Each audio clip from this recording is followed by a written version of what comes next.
Hi, I'm Dr. Katri Harvu from the University of Helsinki. I have spent most of my career researching private enforcement of EU competition law. Now, as the directive on certain aspects of damages claims due to infringements of EU competition law has been published in the official journal, there is indeed lots to talk about. My presentation is titled Conditions for Damages Liability and the Directive. My speech consists of 3 parts. The first is this part, which is an introduction. In the second part, I discuss key issues of the conditions for liability and the directive. In the third part, I highlight some open questions that relate to the theme. By the conditions of liability, I mean tort or other compensation law conditions under which we generally decide whether the defendant of a damages claim case should be liable for the damage he has allegedly caused. The conditions generally include, for instance, a compensable damage and a causal relationship between the damage and the action that allegedly caused the damage. It can be noted that even though the directive harmonizes certain aspects of damages claims, it does not fully cover the conditions for damages liability. This results in a situation where also purely national law, which EU law relies on for enforcement, is relevant. It must be borne in mind that the EU law-based competition restriction damages claims are heard by national courts across the Union. Due to the pointillist nature of the directive, also EU-level case law and the principles of EU law are relevant. These matters must be kept in mind in addition to applying directive-based rules. Now I move on to the second part of my speech. Here I would like to sketch a general picture on the state of EU law as to conditions for damages liability. As noted, the directive harmonizes certain aspects of competition infringement damages claims, but does not fully cover the conditions for damages liability. In the case law, EU rules on the conditions have been developed to some extent. In the rulings of the Court of Justice, it has been noted that, for instance, any individual should be able to at least claim compensation. However, whether individuals have incurred compensable harm and whether there is a legally relevant causal relationship between the harm and the competition restrictions are actually matters that have been left for national systems. The directive codifies many points that have been presented in the case law. The directive also includes some additions. Thus, the directive contains rules that form part of the EU law on conditions for damages liability. For instance, Article 3, which is titled Right to Full Compensation, states that member states shall ensure that any natural or legal person who has suffered harm caused by a competition restriction is able to claim and obtain full compensation for that harm. The same article indicates that full compensation means placing a person in the same position where that person would have been had the infringement of competition law not been committed. Thus, the compensation should include compensation for actual loss, but also for loss of profit and the payment of interest. It should be noted here, because it is relevant for evaluating EU law compatibility of national causal link tests, that in general, legal definitions on compensable losses are actually having overlapping area with causation or causal relationship.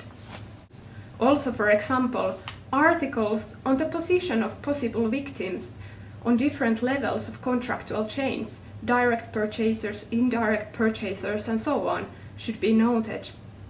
Evidently, these provisions have interfaces with the evaluation of causation. The directive, for instance, practically introduces a rebuttable presumption according to which passing on happens.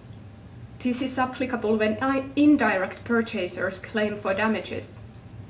Implicitly, the directive provision also suggests that passing on causes compensable harm. One of the obvious provisions tangential to causal relationship is Article 17 Count 2, which introduces a rebuttable presumption according to which cartel infringements cause harm. Apparently, the directive makes this statement in the sense of indicating that cartel infringements cause compensable harm. For instance, the article on definitions, Article 2, nevertheless illustrates how much has been left for the member states. An obvious example of this is the definition of injured party.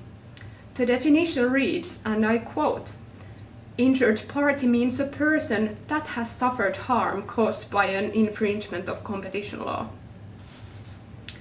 The directive does not completely regulate the concept and evaluation of causal relationship. These and the concepts of damage and compensable damage have been to some extent developed also in the Commission communication on quantifying harm. It was published in 2013. Also, this document, however, takes as one of its starting points the central position of national law.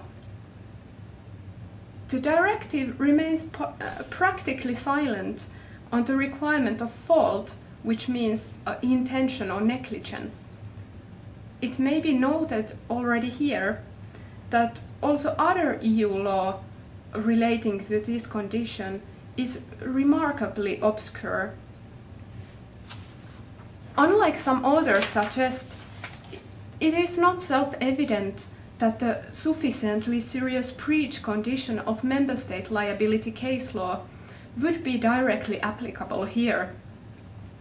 Furthermore, the case law has not clearly prohibited using national fault requirements.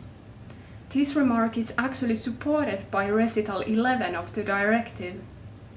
So, the conclusion must be that national fault requirements are not in an evident contradiction with EU law.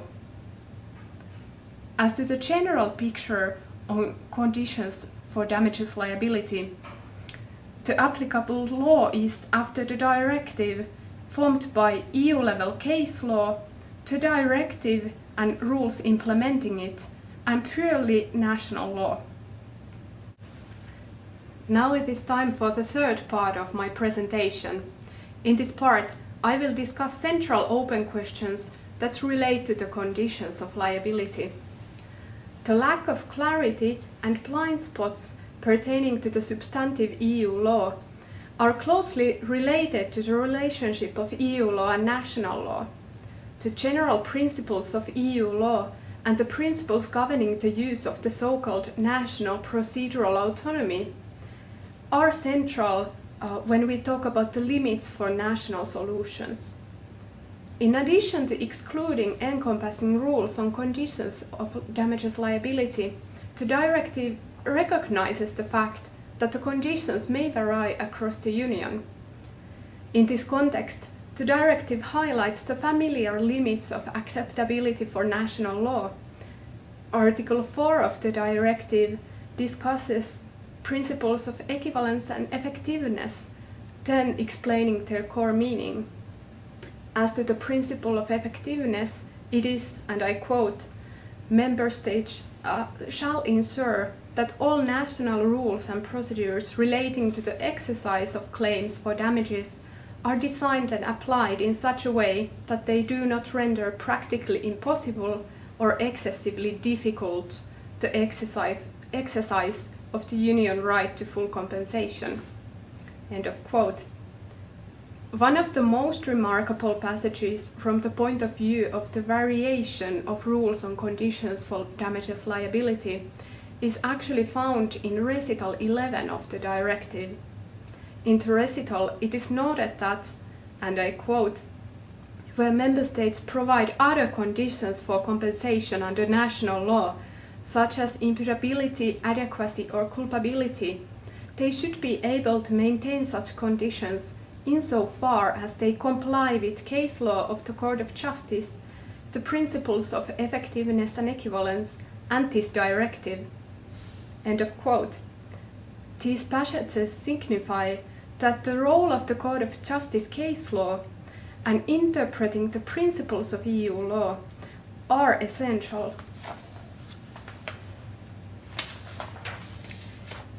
The references to case law and to the principles do not directly translate into solutions national courts could safely adopt. For example, whether a national solution complies with the principle of effectiveness is an intricate matter. As to causation, the Court of Justice has already in some cases suggested that also stringent national approaches could be applicable and acceptable from the point of view of EU law. Otis of 2012 is an example of this. The Otis judgment used concepts like direct causal link and direct link. However, it is important to bear in mind that, for instance, in 2006 in Manfredi, the principle of effectiveness was used as the basis for discussion on harms which should be covered by the compensation. Moreover, in Kone and others in 2014, the principle played a role in concluding that also the so-called umbrella customers, which are actually really indirectly affected by a competition restriction, should have a possibility to claim damages.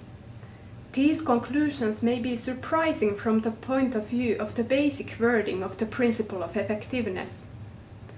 Hence, the existing conclusions may lead us to wonder where outer limits of the requirements set by EU law actually are.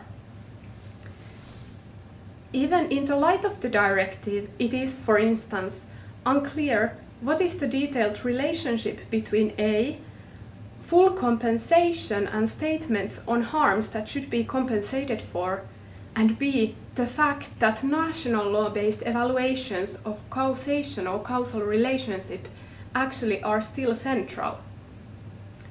Do, for instance, Article 3 or some more particular directive articles already indirectly require something from causation evaluations as well. It is, for example, also unclear at which point rebutting a presumption on cartel infringements causing harm is actually too easy. At which point is allowing rebuttal actually infringing the principle of effectiveness? It is evident that the current EU law prohibits using such national causation tests that would impose such a burden of proof on the claimant that nobody can actually ever get compensation. After this, however, there are significant grey areas. In addition to the issues already mentioned, one may ask, for instance, when is it possible to deny compensation because the competition restriction could not be distinguished or singled out as the most relevant reason for unwanted developments like loss of profit? In the competition restriction context, damages are caused by reactions of market actors to each other's actions. It is challenging to evaluate which consequences are actually deriving from the illegal behavior. The judgment in Kone could mean that, regardless of some earlier statements, that EU law could require also evaluating long and indirect causal relationships as leading to compensation. As regards the condition of fault, a national fault requirement that would lead to denying compensation in cartel situations would most likely be incompatible with EU law. Nevertheless, evaluation in the context of other competition restrictions could be different. A requirement for fault which would require, for instance, that the claimant shows that the defendant who participated in a vertical arrangement has done so intently or negligently could be acceptable from the point of view of EU law. The same could apply, for instance, to an abuse of dominance situation where actually finding dominance and thus infringement could truly be surprising from the point of view of the defendant. As concluding remarks, one can note that there are still obscurities as to EU law conditions for damages liability. The lack of clarity relates to the rules expressed in EU law itself, but also to the EU law limits on national law. The role of Court of Justice will be central in developing law on competition restriction damages actions. National courts should study the relevant law carefully and also readily submit preliminary ruling requests. Thank you for your attention. I wish you interesting moments with the directive.